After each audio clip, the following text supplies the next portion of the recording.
Welcome to my classroom. In this fuel cells and batteries course, we have been discussing about PEM fuel cells. In the previous lecture, we have seen some of the limitations of low temperature PEM fuel cells. In this lecture, we are going to discuss in detail and what are the research trends of high temperature PEM fuel cells. Ready?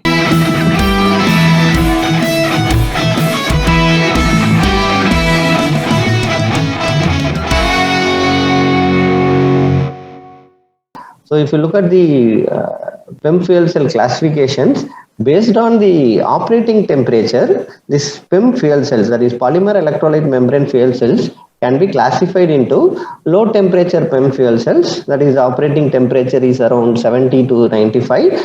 So we can write in short as LT PEM fuel cells. And based on when the operating temperature is around 120 to 250 degrees Celsius, we call it as high temperature polymer electrolyte membrane fuel cells. In short, we can write it as HT PEM fuel cells. Okay, so we are going to discuss about high temperature PEM fuel cells. First, what is this PEM fuel cell? We have seen in previous lecture in detail. PEM fuel cell is a proton exchange membrane, which is also called as polymer electrolyte membrane, which is a very thin, hard and robust plastic-like polymeric material with proton conductivity, which will selectively allow the proton to pass through it, right? So we are having a diagram where we are going to see the parts of this PEM fuel cell, and each PEM fuel cell has different components. Now, so this is a typical PEM fuel cell, just to recollect what we have discussed in the previous lecture. So each PEM fuel cell will consist of a catalyst layer, right? So we have a catalyst layer, that is an anode catalyst layer, and cathode catalyst layer, right? So we have two catalyst layer, and a gas diffusion layer is supported to the catalyst layer, and mostly the catalyst is deposited on gas diffusion layer. Some cases, okay, it's like carbon paper on which we deposit our platinums, 10% platinum on carbon on it. So we have that catalyst layer supported on a gas diffusion layer. So for each catalyst layer, we are having one gas diffusion layer, right? So then the fluid has to pass through the surface, that is the reactant, either it is hydrogen in the anode side or the oxygen in the cathode side. So they have to reach the surface of the anode or cathode, right? How it is facilitated? It is facilitated by means of a bipolar plates. We have seen in detail about bipolar plates also in the previous lectures. Please go through it. So in a bipolar plate, we have different flow field, right? So even we had a snake type of flow field, and even advanced biomimicking like leaf, how the water is being transported from one place to the interior of the place, right? So that way we can have different type of flow fields in a bipolar plates. So we have a bipolar plates, and then we have an end plate to support it, right? So it's like a metal alloy which gives a mechanical support. It has nothing to do with the reaction or the process, but it keeps that our main three layers, that is catalyst layer, gas diffusion layer and bipolar plates intact. Okay, so they are remaining intact because of this bipolar. This end plates are with the screw connection, we tighten it, so they remain at a single stack. Okay, so it's not a single fuel cell. We can have n number of fuel cells in series, and then we will have an end plate. Okay, it depends upon either we are using single fuel cell or multiple fuel cells. Okay.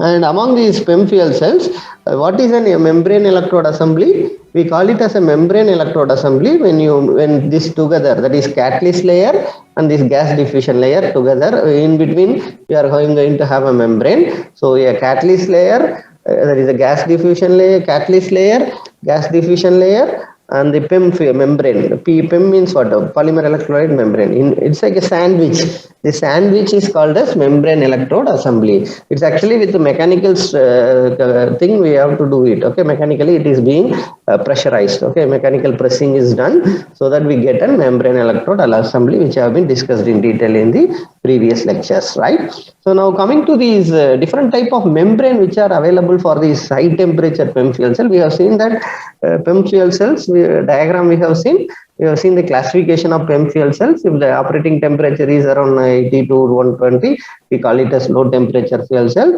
or if it is around 120 to 250, we are going to call it as high temperature fuel cells. So its main difference is about water is present in liquid state or in vapor state. We know at atmospheric pressure, the boiling point of water is 100 degrees Celsius, above which the water will be present as vapor, right? So we call this PEM fuel cell when there is no vapor form of water present in it. It is going to be low temperature PEM fuel cell. So optimum operating temperature can be optimized for a given system, right? What is the fuel? What is the purity of the fuel? What is the flow rate? What is the catalyst size? What is the membrane size? All that, right? So the optimum temperature can be determined, but it will be around 70 to 95. Whereas for high temperature PEM fuel cell, it can be operated above 100 degrees Celsius. That is, it may be starting from 120 degrees Celsius to 250 degrees Celsius. So remember, they have their own advantages and disadvantages. Okay. But if you look at this, how this PEM fuel cell come into picture, how marketing of fuel cell was possible was only because of this one membrane called as Nafion membrane, which was discovered, what do you call it, commercialized by the DuPont company in 1960s. Okay, so PEM fuel cells, in general, PEM fuel cells are the devices that efficiently convert the chemical energy of the fuel directly into electrical energy is the basic definition. And the major breakthrough of this PEM fuel cell started with this invention of this perfluorinated sulfonic acid membrane. What is PFSA? Perfluorinated sulfonic acid membrane. This we have discussed in detail in previous lecture also. Nafion membrane, its structure, its properties, permeability, bearer, different units, permeability, all that we have discussed in the previous lecture, right? Membrane properties of fuel cells, lecture number 11. So we have, coming to in short about this Nafion membrane, it is the most advanced studied membrane among the commercially available proton conductive polymer materials, because this PEM fuel cell is seen as a choice for all the automotive application, because stationary application you can go for high temperature fuel cells, okay, but with this transport vehicles, electric vehicles, or any stationary or any electronic gadgets, all that, so we are looking for a thin compact size power generators, right? So that way this PEM fuel cell is seen as one of the alternative for our conventional DC engines, okay, IC engines. So even this is mainly used for automotive systems. It is considered for stationary applications like prime powering of the buildings or small scale grid connection, connected micro combined heat and power generation units, even for the residential users. Okay, so like that, even for portable application, as I said, mobile applications also, this has been considered, because consumer electronics or industrial power backup system also prefers this type of membrane fuel cells. Okay, that is about membranes, because all this possible because of this Nafion membrane. Now what people try to do is how to improve the property of this Nafion membrane, because there are some problem associated with it, right? Some of the methanol crossover problem is there, other problems are there, right? So whatever is a drawback associated with the low temperature PEM fuel cell, it can be overcome by incorporating some other material into this Nafion membrane. So that way, this modified perfluorosulfonic acid membrane is the one of the primary research area where people used to work. If you are interested in membrane research, and particularly for energy sector, it can be the application for fuel cell, batteries, or capacitors. So people work in this modification of this Nafion membrane, that is modification of this PFSA membrane, perfluorinated sulfonic acid membrane. Another membrane is sulfonated hydrocarbon polymers, and their composite membranes have also been widely researched. Okay. Apart from this, there is a phosphoric acid doped PBI or AB PBI membranes, and there are some acid membranes which we will discuss later. Okay, so these are some of the areas you can find out and try to learn what is happening in this membrane research. Okay. Now, coming to why we need this high temperature PEM fuel cells, right? Because we should know what is the problem with the low temperature, why you have to go for high temperature PEM fuel cell should be known, right? So if you look at these, there is a need to operate these fuel cells at the temperature above 100 degrees Celsius.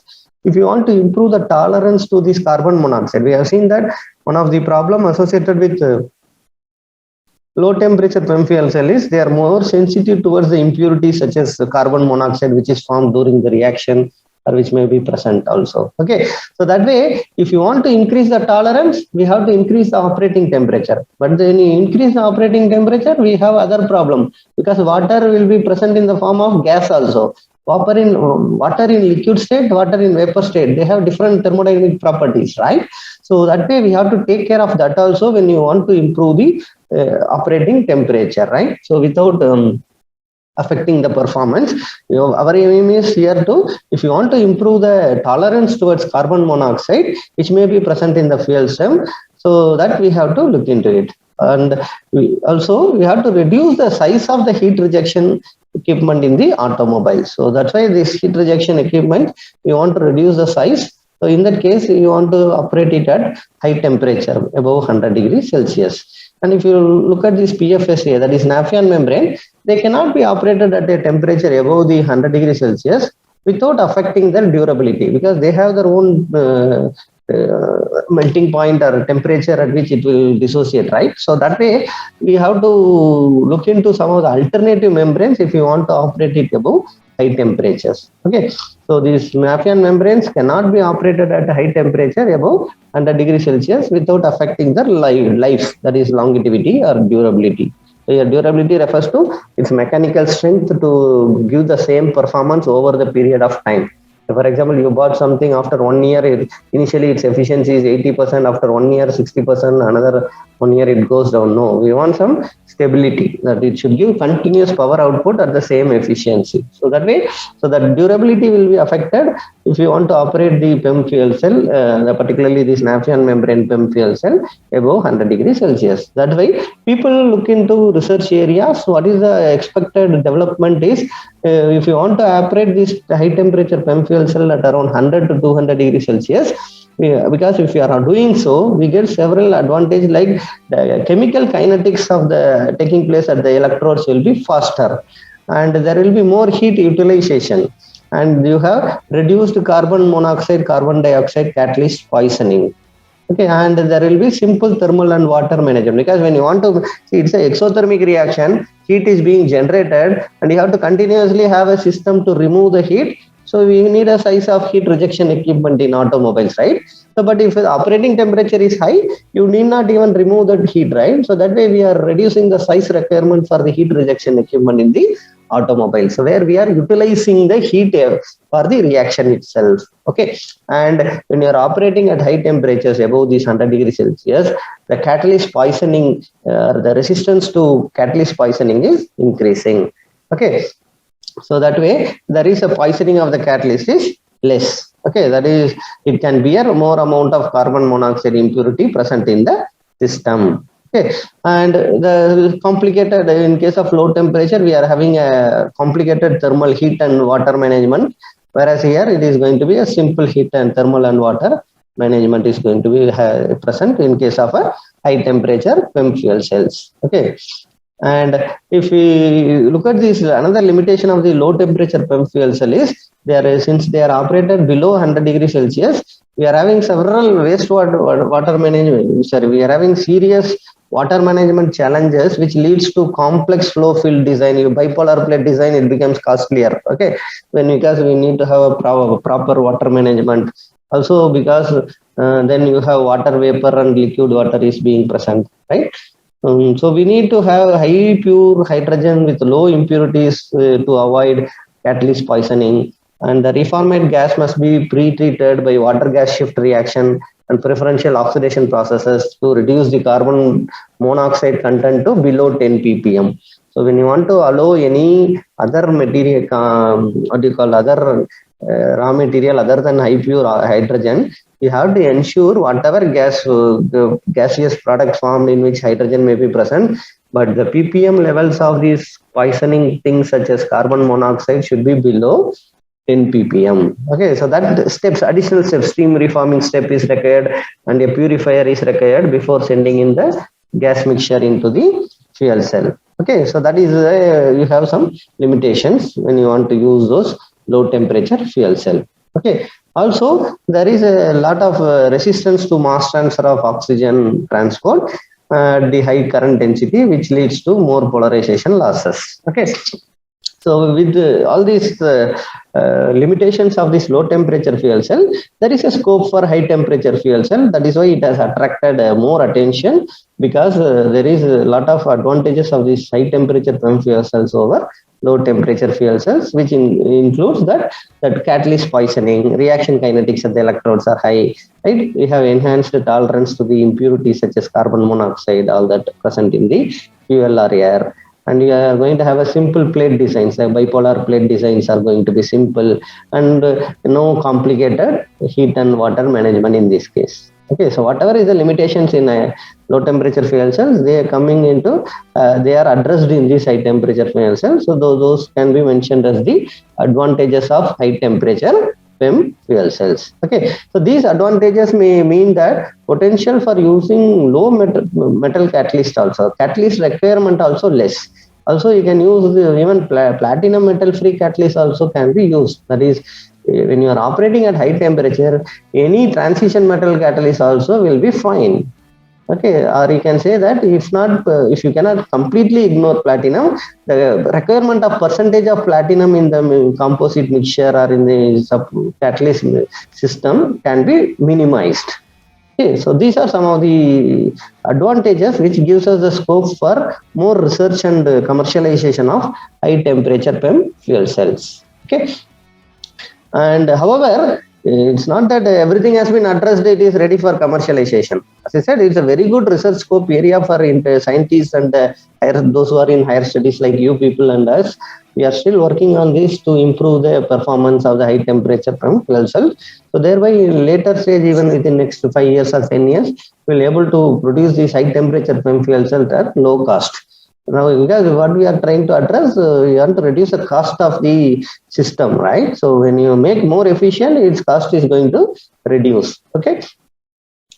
Now, still in this high temperature PEM fuel cell also, there are some challenges are there. Wherever there is challenge, you should know in our life, no, wherever we feel that we have some challenge, I cannot do this, there is a hurdle. If you are able to overcome the hurdle, it's not many people who are ready to face the challenge and overcome it. But those who decide to overcome the challenge, or I will get through this, I will sail through this difficult phase in my life, those people only become success. Remember, between every successful person, there are a lot of failures there. It's not that they are never failed in their lives. People fail, but still they persist. They have that I will overcome this. I will persist into the system. All odds, we will work hard. If the situation is favoring us, we will be very happy. The situation is not favoring us, still we keep calm. Okay, anyhow, I will go through this phase like that. So that is the same thing in research also. So if you look at these challenges, these are all the opportunity, or you can decide a topic for your presentation, decide a topic for your PhD work, or for a postdoctoral work, or anything, or you are joining into R&D division in any company, they ask you to do some research. Immediately, whatever is the challenge, addressing that challenge is my project title, project work, right? So that way, here you can see that, let us go through this list of challenges available here. So some of the challenges with respect to high temperature PEM fuel cells are the mechanical failure of the bipolar plates. So if it is graphite made or material made, that flow fields may get affected, or since this carbon monoxide or impurities are going through the flow field, they may block the passage. Remember, they are like microflows, right? So these micro channels, when something getting affected there, so the flow is affected. When the mass transfer is affected, your reaction will be affected, right? So overall efficiency also will be affected. It's like a chain, right? So when the mass transfer, there is no proper supply of oxygen to the catalyst surface or hydrogen supply to the anode surface, then obviously the reaction kinetics will be affected, then the overall voltage generated will be affected, everything, right? So that way this needs to be addressed, is how to have clean mechanical, how to avoid this mechanical failure of the bipolar plates. Okay, so then there is a problem with associated with, even though membrane is consistent, okay, let us say the membrane is very good, but surrounding the system, whatever is there, they are getting damaged.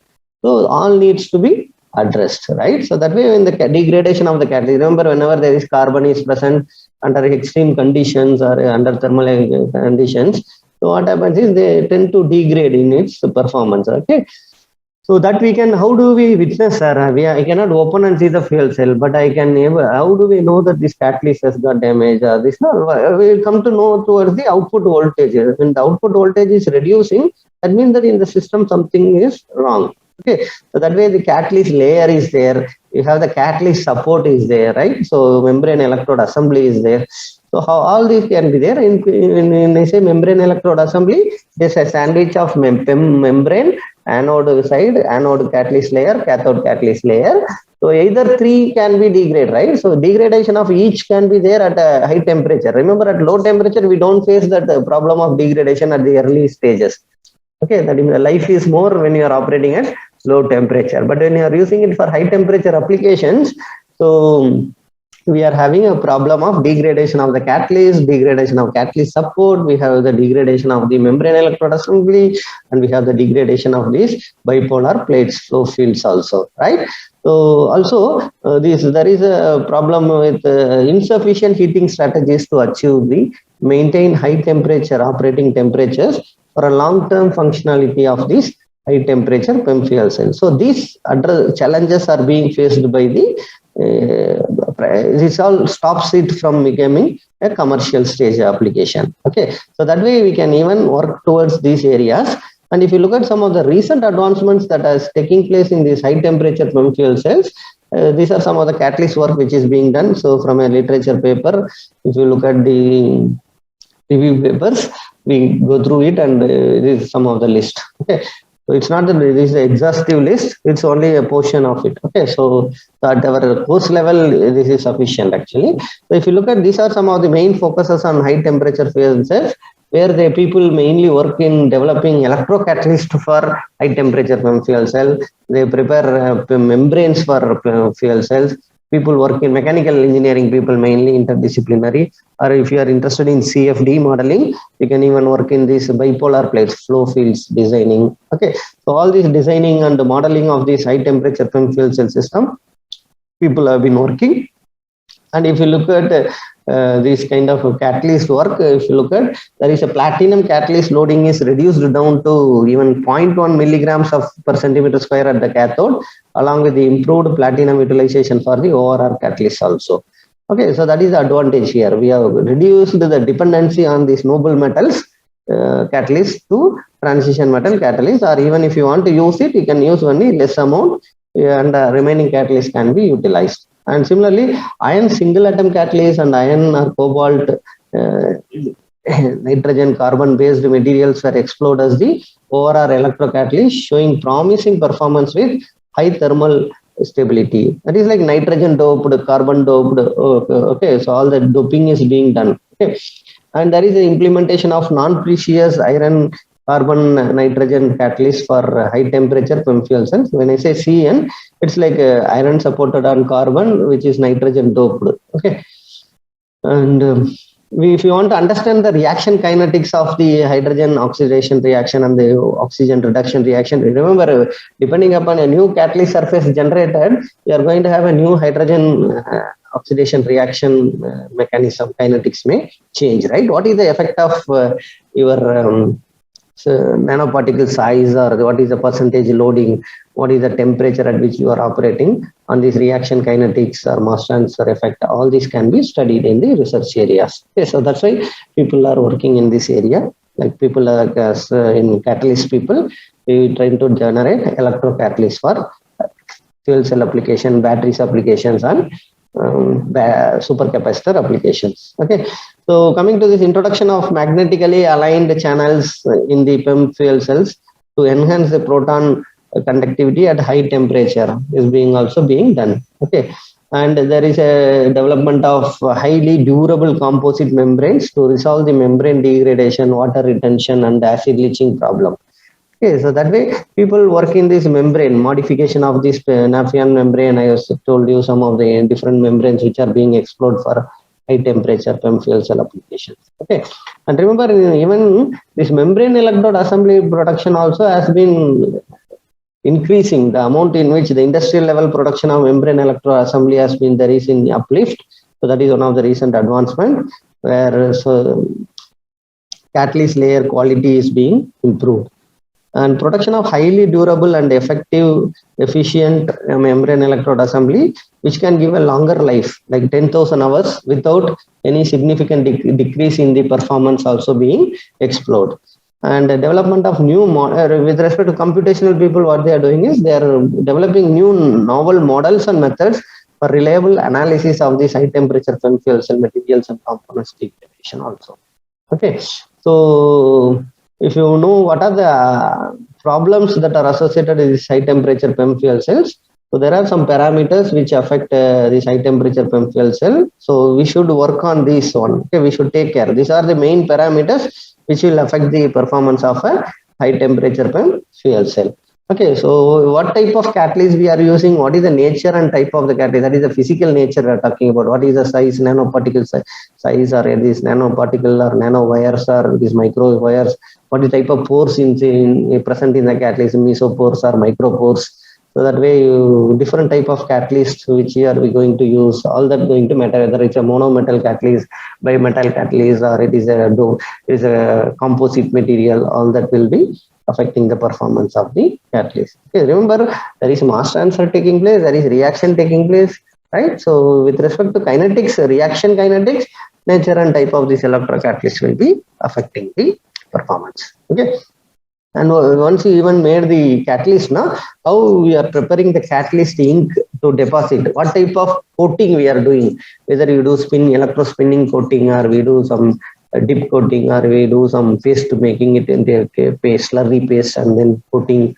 Okay, each type of catalyst ink preparation and how the catalyst is deposited on a catalyst support layer, that is like what you call carbon paper, right? So how it is being done also affects the performance of a PEM fuel cell. And how this membrane is being prepared, how this material, what material is used for manufacturing of this polymer electrolyte membrane, and what type of technology is being used for the manufacturing of PEM also will affect the performance of the fuel cell. And even how we are making this membrane electrode assembly, as I told you, it's a very delicate thing to prepare one membrane electrode assembly. You have a catalyst supported on a carbon paper, which is called catalyst layer, anode catalyst layer.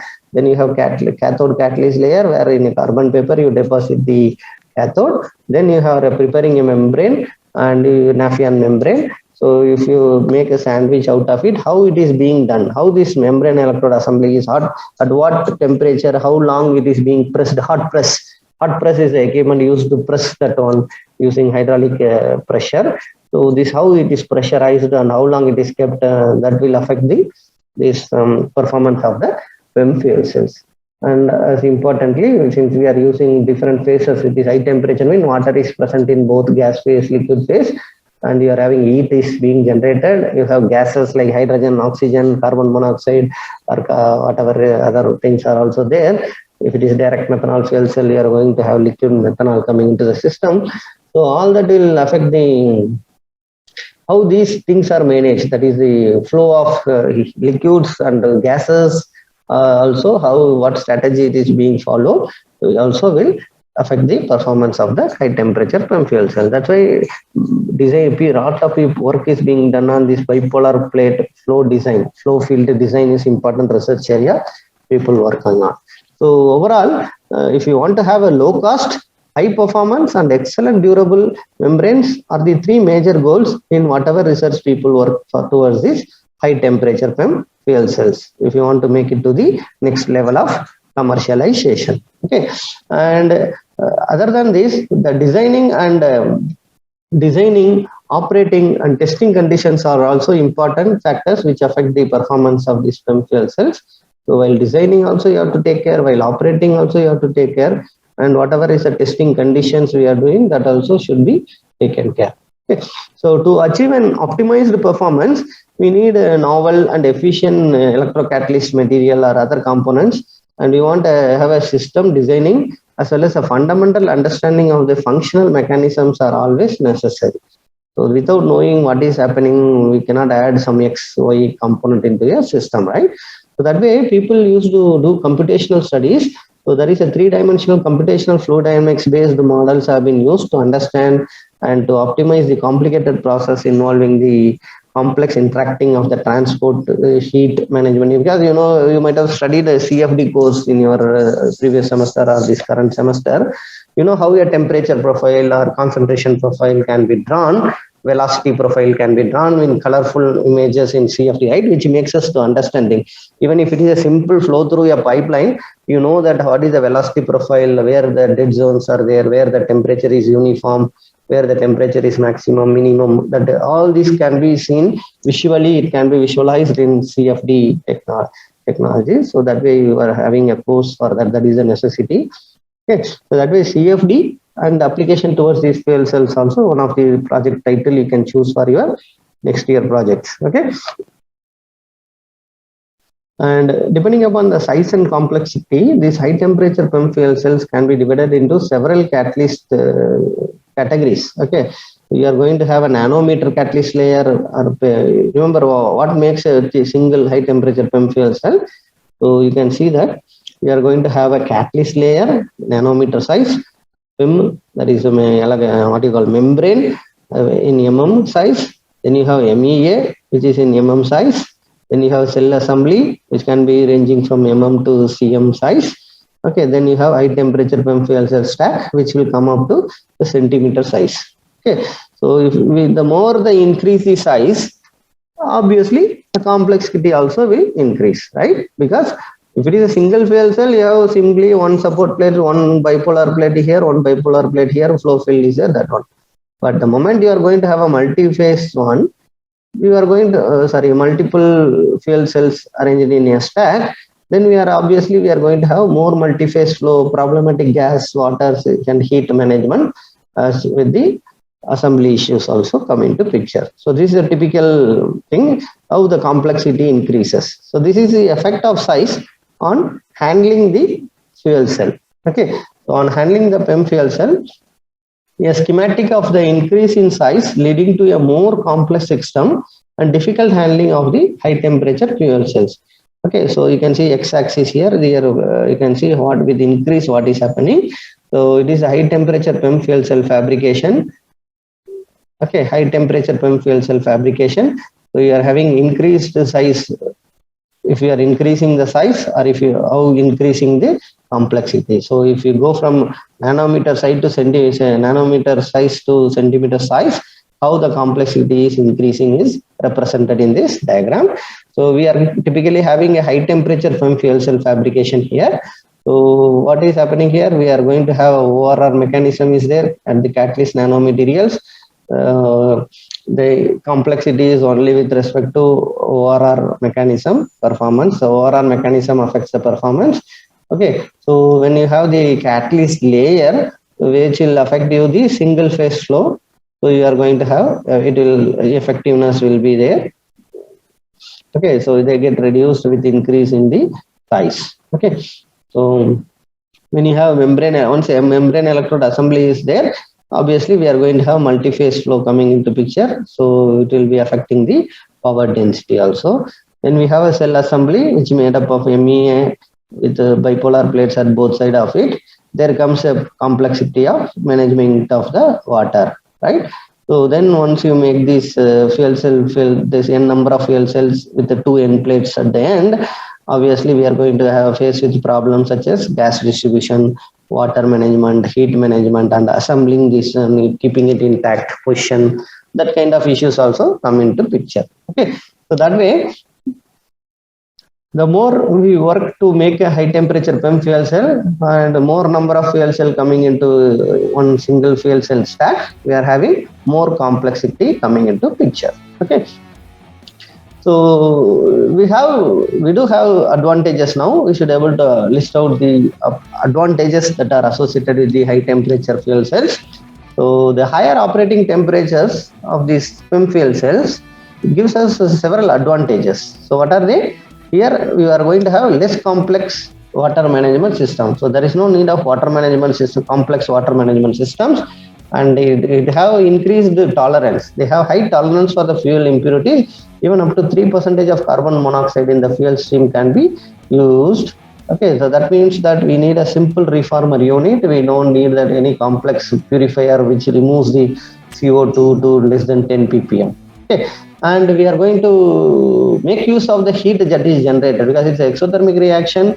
The whatever heat is being generated, we are using that high quality heat which will be utilized for the cogeneration purposes. Okay, and when you have this type of high temperature operations with all this less complexity, we are going to have a simplified flow field design with improved transport of water in vapor phase in the structures. Okay, and minimized balance of plant requirement. What is balance of plant is, I will discuss later also again. That is other auxiliary units that is required in a fuel cell other than your fuel cell stack. Because supporting that we need so many things, right? So they are called as balance of plant. So we are going to have a less requirement of the balance of plant requirement, enabling the simpler system designs. Okay.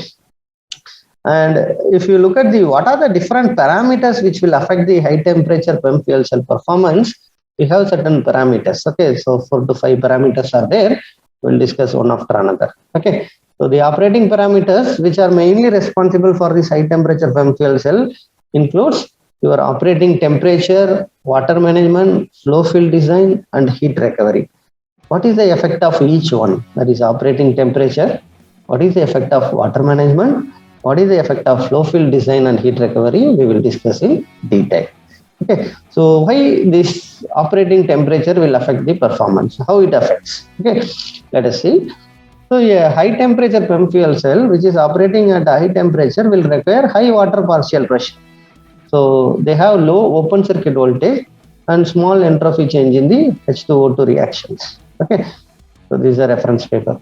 The maximum voltage obtained from a high temperature fuel cell at a thermodynamic equilibrium called reversible cell potential or thermodynamic potential is usually lower than that of these low temperature PEM fuel cells because of the harsh environment induced potential losses in the high temperature fuel cell. So what we should note down here is we are going to have a maximum voltage obtained from this high temperature fuel cell at the equilibrium will be always less than that of the low temperature fuel cells, because the environment is different when you operate at low temperature, when the environment is different when you are operating at the high temperature. However, from the reaction kinetic point of view, this high temperature makes the speed up both the reaction that is taking place at the anode and the cathode. At the anode, what is happening? Hydrogen oxidation reaction is taking place, and at the cathode, oxygen reduction reaction is taking place.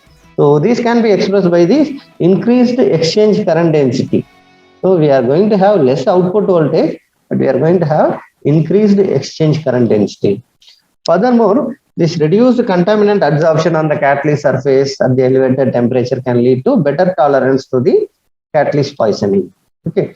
Also, we are going to have a higher oxygen diffusion through the steam and water vapors is also a beneficial factor for this high temperature fuel cell. Okay, so that is the role of a temperature here.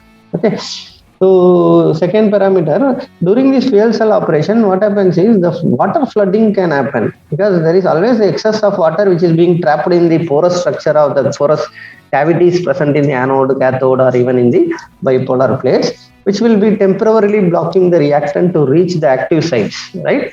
Which will lead to the reduction in the performance. Okay. So in general, what it is being observed is the cathode flooding is more frequent than the anode flooding. Okay, so the flooding that is taking place in the cathode side is more in comparison to the water flooding taking place at the anode side, because of the naturally what is happening there is electro-osmotic flow of water molecules from the anode to the cathode, and water is produced by the reaction of proton, electron, and oxygen, right? So that way, this channel flooding mostly happens because of the poor design and manufacturing techniques, which cause uneven pressure, temperature, and current distribution. Okay. However, in this high temperature PEM fuel cell, flooding is not a big issue. Okay, because we are working it at high temperature, which will evaporate whatever water is being there, and it will be removed quickly because once it is vaporized, they try to escape. Okay. In case of this high temperature fuel cell, water is present in the form of vapor, and there may be no specific need for complex machining of the bipolar plate. That way, advantage is we are going to have a simple bipolar plate flow field designs. Okay. Even so, this bipolar plate flow field design is also responsible for even distribution of the reactants to the electrode surface and the excess water removal from the system to avoid the flooding. So that way even bipolar plates also doing the job of supplying the reactant to the surface, reactant surface, and removing the excess water that is being formed in the system. Okay. Now, another point is what is associated with this dehydration, especially for a long-term cycling, can cause the severe damage such as catalyst layer deformation, and there will be pinhole development in the membrane electrode assembly. Okay, so these high temperature PEM fuel cells which can effectively withstand the flooding issue, but this dehydration can affect the mechanical strength of the membrane. Therefore, some novel PEM fuel cells which can even show better conductivity at very low humidity are eagerly required for this purpose. That is where researchers trying to develop which membranes which can perform well at low humidity, okay, with less moisture content, how it is working. That also important. Okay, so that way this dehydration is an issue which needs to be addressed. Okay. Then coming to the fourth point, a considerable fraction of energy produced from this high temperature fuel cell is removed as the heat, right? There is heat rejection. So managing this heat for go generation purpose like that is important, because this it should be well managed. Why? It should be managed to keep the membranes well hydrated, at the same time avoid the flooding. See, remember water content in the membrane, because Nafion membrane, when we talk, or any other membrane, it should, as long as water is present in the membrane, the conductivity, proton conductivity is more. Okay, so there should be either too much of flooding, there should be neither drying out of the membrane also. So without way, it should be in between, right? There should be a trade-off of this water content in the membrane, sufficiently saturated, not oversaturated or even not dried. Okay, so that way this heat management is important. If you don't remove the heat, all the water present in the system will be evaporated and will escape as vapor, right? So that way you want to maintain an optimal temperature is required maintained. So for that, heat management is important in the system. Okay, in case of these high temperature PEM fuel cells, the high temperature difference between the stack and the environment offers an easy and comparatively simple heat rejection system. Okay, so if you want to calculate the efficiency of the system, so the performance efficiency of high temperature PEM fuel cell, it is one of the important factor. So that can be calculated at net efficiency of the system is given by efficiency of the fuel cell stack equal to E by Q, where EDC is the direct current output energy. Okay, energy output by Q is the lower heating value of the input hydrogen, which is around 241 kilojoules per mole. Okay, so there will be any loss in the system, some parasitic loss in the running the system. So the net efficiency can be obtained by the product of stack efficiency, balance of plant efficiency, and fuel cell efficiency. So we have to modify this equation to take into consideration of the other parameters also, right? So we can say that this fuel cell efficiency is equal to product of stack efficiency multiplied by balance of plant efficiency multiplied by fuel cell efficiency. Okay. So coming to that, the stack efficiency is given by V by 1.482, which is the thermoneutral potential calculated by the hydrogen's highest heating value, which is 286 kilojoule per mole. So voltage generated by the cell divided by 1.482 multiplied by efficiency of the balance of plant, energy net by energy of stack. So the energy net is the output energy of the fuel cell system. E output, E stack is the output energy of the fuel cell stack. Both are in watts per centimeter square per unit area. Okay, and V cell is the average cell voltage of the fuel cell, and multiplied by efficiency of the fuel is Q reaction by Q reaction plus Q purging, where Q reaction is the amount of hydrogen consumed in the electrochemical reaction. It is the kilojoules per mole. Okay, and Q purging is the amount of hydrogen purged, that is kilojoules per mole. Okay, so it's the heat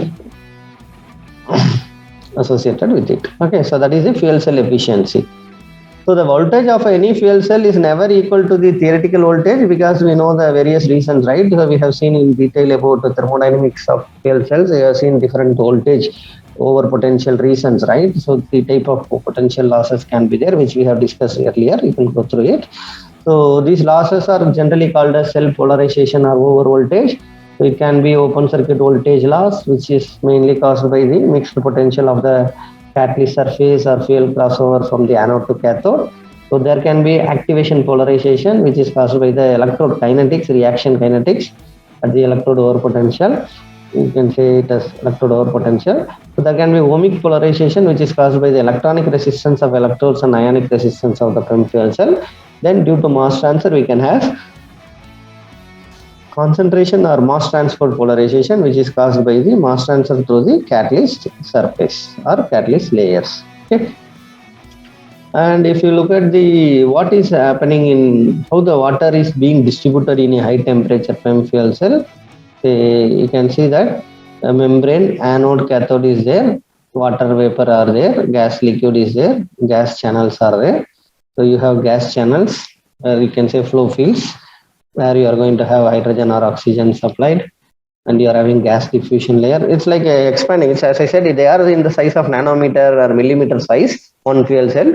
Just for understanding, we are expanding it like this. Okay. Okay, so how to increase the how to increase the water retention of the polymer at high temperature and low relative humidity is to include the hydrophilic additives. You can introduce some of the hydrophilic additives. Various type of phosphoric acid doped polybenzidine azole PBI membranes have been studied extensively. So that's why this membrane is made up of phosphoric acid membranes, okay, which is saturated with phosphoric acid doped. Okay. To avoid the acid leaching problem of this PBI fuel cell, that is phosphoric acid doped membrane fuel cell membranes, unusual PBI composites have been studied. Okay. So also we can introduce some of the inorganic fillers such as all these things can be seen. You can see titanium dioxide is widely being used, clay, aluminum oxide, silica, titanosilicate, boron phosphate, silicotungstic acid, phosphotone tungstenic acid. All these have been used as the inorganic filler materials in the membrane preparation. So the membranes are doped with such inorganic filler materials, okay, into the PBI membranes. So once these are incorporated into this PBI membrane, they improve the ionic conductivity because they are increasing the amount of doping acid in the PBI membrane as well as long-term strength by reducing the acid leaching. So the proton conductivity of the membrane can be enhanced by metal oxides, which show good affinity and interaction with the phosphoric acid. So what is the other advantages? Water as the proton solvent is thereby being replaced with the acid. Okay, phosphoric acid doped PBI membranes, they constitute the most advanced technology. Okay, membranes with extremely high phosphoric acid content of even 85% by weight are even obtained through a sol-gel process. The heterocycle of this PBI, that is phosphoric acid doped membranes, is involved in the proton transport process because it provides free electron pairs for proton binding. And this operating temperature of these phosphoric acid doped PBI membranes can be vary from 160 degrees to 200 degrees Celsius. Remember, we have replaced water as the hydrating agent of the membrane. Okay, so that's why water as a proton solvent is replaced by the acid. Okay, so although the material is essentially an intrinsic proton conductor, the presence of water will greatly improve the ionic conductivity. However, there are some limitations associated with this phosphoric acid doped PBI membrane, polybenzyamidazole membrane. The transition through the liquid water regime below 100 degrees Celsius during the startup and shutdown, which leads to a leaching out of acid if water condensation occurs. Remember, it's not because environment is not under 100 degree. No, our ambient conditions like our weather conditions are like, even if it is India like Telangana, we are having around 35 to 45 during summer. But in Western countries, the temperature is going minus, right? So when you are stopping the vehicle, and let us assume it is in a transport vehicle, you are at minus 20 degree, 0 degree ice, right? Whatever water is present in the flow system, they become ice. But when you want to start the car, first this ice has to be removed, this water has to be condensed water or whatever iced water has to be coming to vapor form, right? Then this acid, only this thing will be there. So that limitation is there, which needs to be addressed. Okay. So that way this transition through this liquid water regime below 100 degrees Celsius during the starting period and the shutdown time, both needs to be addressed. Okay. Some other challenges associated with this high temperature PEM fuel cells are, as I said, the operating temperature is not at room temperature, it is above 160 degrees Celsius. Typically it takes a minimum 20 minutes to reach that operating condition, because you know that any system, not even any continuous process, when you are starting, it will be at unsteady state at zero time. To it reach a steady state, you need a minimum time, right? So that's long startup time is one of the disadvantages associated with this high temperature PEM fuel cell. And increased degradation rates owing to the increased temperatures and the components use this technology, and relatively they are high cost. Okay, the cost involved is with higher side. Okay, and if you look at the what is being done in the research now, what is happening in a thing, we will see in this table. So we are going to have look into factors affecting the membrane electrode assembly functions. This is a summary of the membrane electrode function. Whatever is the function, how it is going to affect the properties. Okay, what affects that particular functionality. So this is taken from one of the reference. So here, if you look at the one of the major function of the membrane electrode assembly is it acts like a barrier between anode and cathode reaction, right? So whatever reaction taking at the anode side, that reactant or the product form should not cross through this membrane electrode assembly and reach the other side of the cathode. Even if it is direct methanol fuel cell, that's a problem we are facing, right? Methanol is there, it may diffuse through the ME assembly and reach the other side. That is one of the challenge we have been discussing in direct methanol fuel cell also, right? But what is the, here we are talking about the function of a membrane, what it's supposed to do.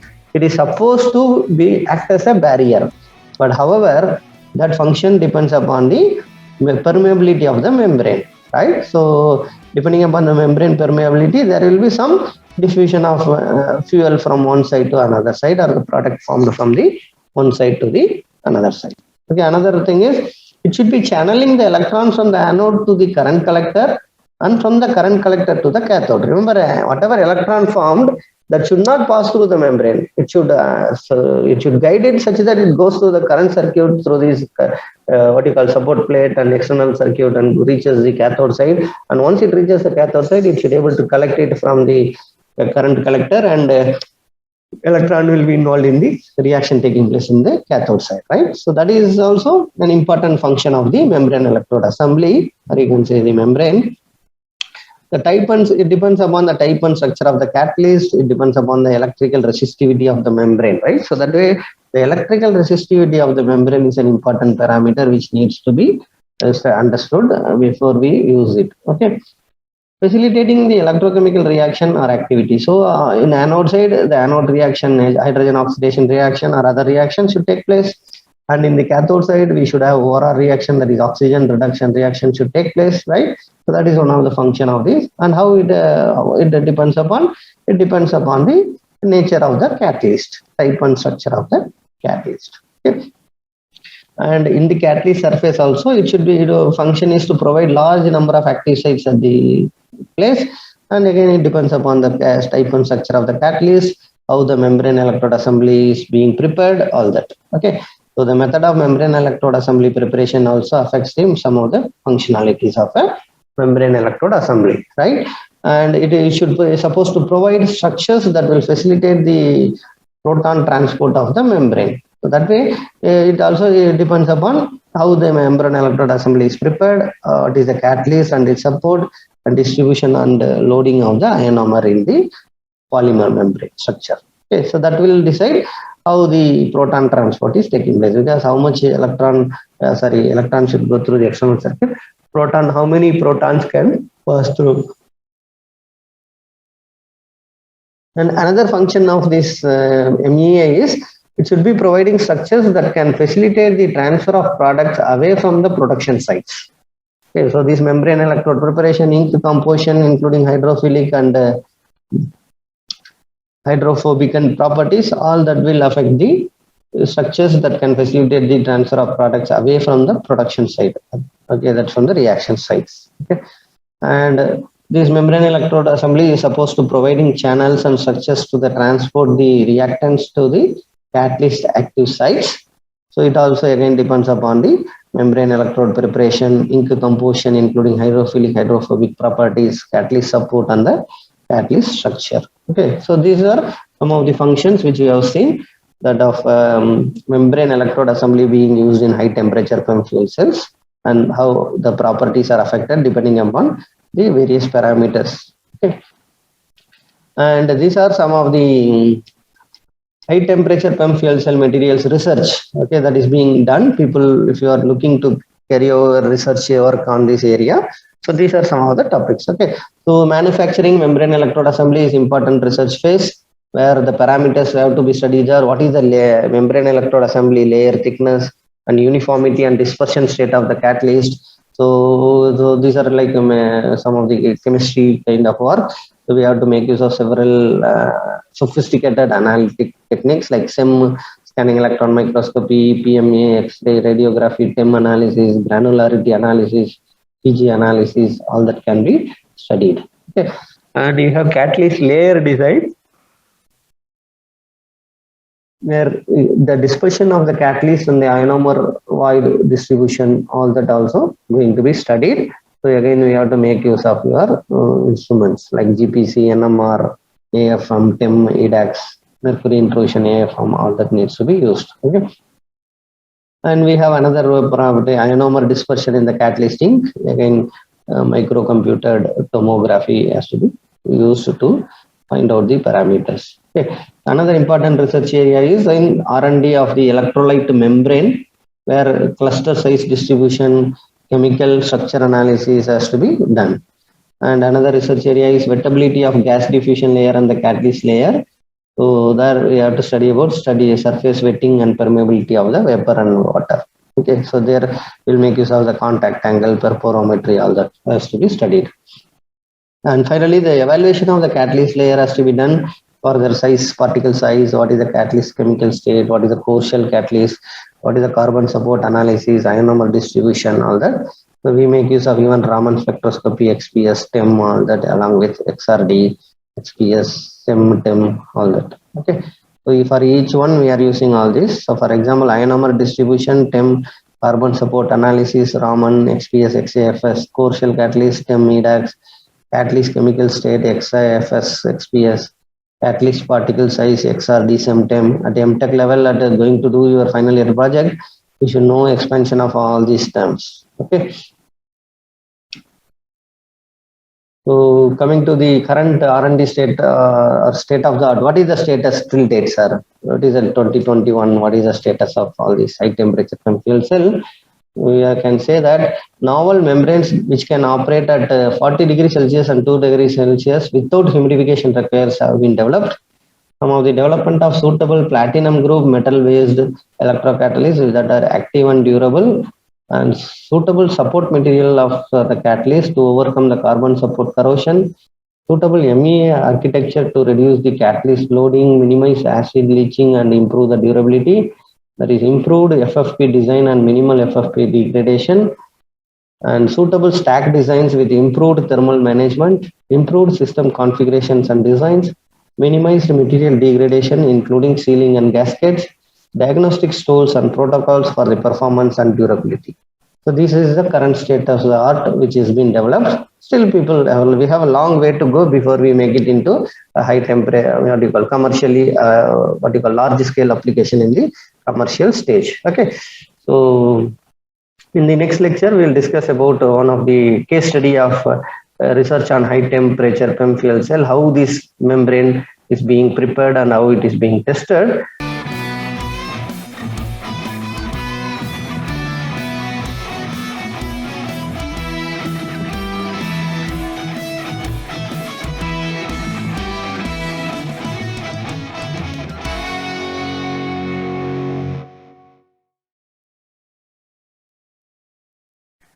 Thank you so much for joining my classroom.